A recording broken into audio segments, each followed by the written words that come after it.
Ako po si Jay, ang operator po ng Transfer It Manila. Ito po ay nagamit ng 6 na araw na may total na 525 meters. Ito naman po yung printer head area. Ito po ay hindi pa napapalitan. Ito naman po ang capping na may 100% good condition naman po. Head pin. Ink label, okay pa naman po. Waste ink, last disposal ko po kahapon, May 13. Waste ink, last disposal ko po kahapon, May 13. ABR, use subli ink ko po, dito ko po nilalagay. Ink stocks ko po, madami pa naman po.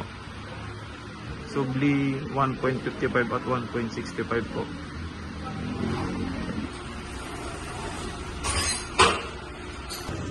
Daily output record ko po mula nung May 7 to May 14. Consumables withdrawal ko po.